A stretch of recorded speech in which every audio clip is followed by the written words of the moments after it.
நீங்களும் இனி அத்தென்டிக் தலைப்பாக்கட்டி பிரியாணியை வீட்லேயே செஞ்சு அசத்தலாம். பிரியாணினாலே எல்லாருக்கும் பிடிக்கும். அதுவும் ஃப்ரெஷ்ஷாக வறுத்து அரைச்ச மசாலாவில் செஞ்ச பிரியாணினா பிடிக்காமையா இருக்கும். எப்படி செய்யலான்னு பார்த்துடலாமா? நான் இன்றைக்கி 1/4 கிலோ மட்டனை நல்லா மஞ்சள் சேர்த்து வாஷ் பண்ணிவிட்டு ஒரு குக்கரில் சேர்த்துட்டு மட்டன் அளவுக்கு தண்ணி ஆட் பண்ணிவிட்டு தேவையான அளவு சால்ட்டு 1/2 ஸ்பூன் அளவுக்கு வரமிளகாத்தூள் ஆட் பண்ணி 7லேருந்து 8 விசில் விட்டு எடுத்துட்டேன். இந்த பிரியாணி சீரக சம்பா அரிசியில் செஞ்சால் தான் கரெக்டான டேஸ்ட் வரும். ஸோ நான் இன்றைக்கி 2 கப் அளவுக்கு அரிசி எடுத்துகிட்டு நல்லா ஊற வச்சுருக்கேன். 10 மினிட்ஸ் போல் ஊற வச்சுக்கோங்க. இப்போ ஃப்ரெஷ் பிரியாணி மசாலா செய்கிறதுக்கு நம்ம எல்லா பொருளுமே தனியாக தான் ஆட் பண்ணிவிட்டு வதக்க போகிறோம். அப்போ தான் பர்ஃபெக்டான டேஸ்ட் கிடைக்கும்.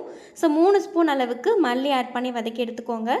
1 ஸ்பூன் அளவுக்கு சீரகம் ஆட் பண்ணி நல்லா ஃப்ரை பண்ணிக்கோங்க. 1 ஸ்பூன் அளவுக்கு சோம்பு, 1 ஸ்பூன் மிளகு ஆட் பண்ணிவிட்டு நல்லா ஃப்ரை பண்ணிக்கோங்க. 5லேருந்து 6 வரமிளகாய் ஆட் பண்ணிவிட்டு அதையும் நல்லா ட்ரை ஃப்ரை பண்ணிக்கோங்க. இதில் நான் கொடுத்துருக்கிற பிரியாணி ஸ்பைசஸும் ஆட் பண்ணிவிட்டு ஃப்ரை பண்ணி எடுத்துக்கோங்க. உங்களுக்கு தேவையான அளவு முந்திரி ஆட் பண்ணிவிட்டு ஃப்ரை பண்ணி எடுத்துக்கோங்க. முந்திரி ஆட் பண்ணிங்கன்னா டேஸ்ட் நல்லா ரிச்சாக இருக்கும். இப்போ க்ரீன் பேஸ்ட் செய்கிறதுக்கு ஒரு பேனில் 2 ஸ்பூன் ஆயில் ஆட் பண்ணிவிட்டு அதில் இஞ்சி, பூண்டு 10லேருந்து 12 போல் சின்ன வெங்காயம், 1 பச்சை மிளகாய் ஆட் பண்ணிவிட்டு அதையும் நல்லா ஃப்ரை பண்ணி எடுத்துக்கோங்க. இதெல்லாம் ஆறுறதுக்குள்ளேயே நம்ம பிரியாணி பிரிஞ்சால் கறி செஞ்சிடலாம். அதுக்கு 1 ஸ்பூன் அளவுக்கு வெந்தயம், 2 ஸ்பூன் அளவுக்கு எள்ளு, எந்த கலரில் வேணாலும் ஆட் பண்ணிக்கலாம். இது எல்லாமே ட்ரை ஃப்ரை பண்ணி எடுத்துக்கோங்க. 3 ஸ்பூன் அளவுக்கு நிலக்கடலை, இதையும் ட்ரை ஃப்ரை பண்ணி எடுத்துக்கோங்க. இதெல்லாம் வேறு பிளேட்டில் மாற்றி ஆற வச்சுடுங்க. இப்போ ஒரு பேனில் 3 ஸ்பூன் அளவுக்கு ஆயில் ஆட் பண்ணிவிட்டு 2ஆக கட் பண்ண கத்திரிக்காவும் இதில் ஆட் பண்ணிவிட்டு தேவையான அளவு சால்ட் ஆட் பண்ணிவிட்டு நல்லா வதக்கி எடுத்துக்கோங்க. கத்திரிக்காய் நல்லா வதங்கி வந்ததுமே ஒரு பேனில் 2 ஸ்பூன் அளவுக்கு ஆயில் ஆட் பண்ணிவிட்டு 1 ஸ்பூன் சீரகம் ஆட் பண்ணி பொடியாக கட் பண்ண வெங்காயம் 1 வெங்காயம் ஆட் பண்ணிவிட்டு 1 தக்காளி ஆட் பண்ணிக்கோங்க. தேவையான அளவு சால்ட் ஆட் பண்ணிக்கோங்க. 1 ஸ்பூன் அளவுக்கு இஞ்சி பூண்டு பேஸ்ட் ஆட் பண்ணிவிட்டு 1 ஸ்பூன் மல்லித்தூள், 1/2 spoon Kashmiri masala, 1/2 spoon pepper தூள் ஆட் பண்ணிவிட்டு மசாலா பச்சை வாசம் போனதுமே நம்ம வதக்கி வச்சுருந்த கத்திரிக்காவும் இதில் ஆட் பண்ணிக்கோங்க. ஒரு 1/4 மூடி தேங்காவை நல்லா பேஸ்ட்டாக அரைச்சி அதை ஆட் பண்ணிவிட்டு கொஞ்சம் போல் தண்ணி ஆட் பண்ணிவிட்டு நெல்லிக்காய் சைஸ் புளியில் கரைசல் பண்ணி அந்த கரைசல் அதில் ஆட் பண்ணிவிட்டு நல்லா எண்ணெய் பிரிஞ்சு வந்ததுமே 1லேருந்து 2 ஸ்பூன் அளவுக்கு நாட்டு சக்கரை ஆட் பண்ணிவிடுங்க. அவ்வளோதான். அப்படியே பாய் வீட்டு கல்யாணத்தில் கிடைக்கிற மாதிரி பிரியாணி பிரிஞ்சால் கறி ரெடி. இப்போ நம்ம பிரியாணிக்கு க்ரீன் பேஸ்ட் செய்யலாம்.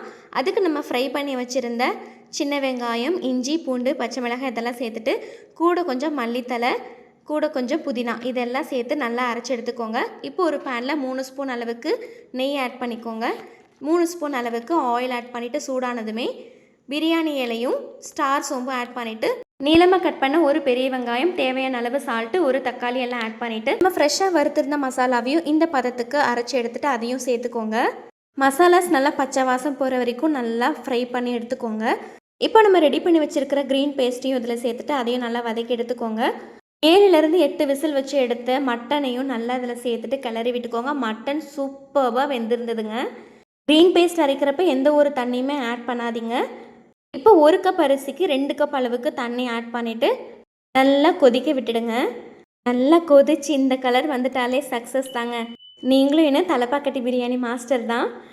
இப்போ 10 மினிட்ஸ் போல் ஊற வச்சுருந்த அரிசியை நல்லா வடிகட்டிட்டு கொஞ்சம் கூட தண்ணியே இல்லாமல் இதில் சேர்த்துக்கோங்க. சேர்த்துட்டு நல்லா கிளறி விட்டுக்கோங்க.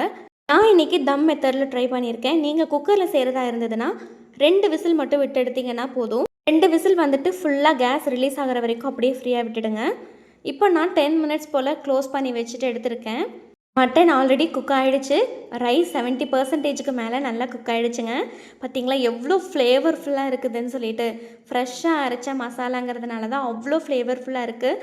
இப்போ இது எல்லாமே நல்லா கிளறி விட்டுட்டு மசாலாஸ் எல்லாமே ஒன்றோட ஒன்று நல்லா மிக்ஸ் ஆகிற மாதிரி கிளறி விட்டுட்டு ஸ்டவ் ஆஃப் பண்ணிவிட்டு ஒரு 10 மினிட்ஸ் போல் தம் போட்டு வைங்க, ரெடி ஆகிடும். இப்போ பாருங்கள், அப்படியே பாய் வீட்டு கல்யாணத்தில் கிடைக்கிற மாதிரி பிரிஞ்சால் கறி எப்படி ரெடியாக இருக்குது பார்த்தீங்களா? இதை மட்டும் நீங்கள் இப்படியே செஞ்சு கொடுங்க. பிரியாணிக்கு பிரிஞ்சால் கறி, பிரிஞ்சாலுக்கு பிரியாணின்னு சொல்லிட்டு மாற்றி மாற்றி சாப்பிட்டு காலி பண்ணிவிடுவாங்க. இன்றைக்கி நான் நல்லா க்ரீமியான ரைத்தா வச்சுருந்தேன். ஒரு எக்கு வச்சுட்டு தலைப்பாக்கட்டி பிரியாணி பார்த்திங்களா கலர் எப்படி இருக்குன்னு சொல்லிட்டு தலைப்பாக்கட்டு பிரியாணி, பிரிஞ்சால் கறி இதெல்லாம் சேர்த்து சாப்பிட்டோங்க. அட்டகாசமாக இருந்தது. ஸோ நீங்களும் இந்த ரெசிபி ட்ரை பண்ணிவிட்டு எனக்கு கமெண்ட் பண்ணுங்கள். இந்த மாதிரி இன்ட்ரெஸ்டிங்கான ரெசிபிஸ் பார்க்குறக்கு என்னோடய சேனலை சப்ஸ்கிரைப் பண்ணிக்கோங்க. பாய்.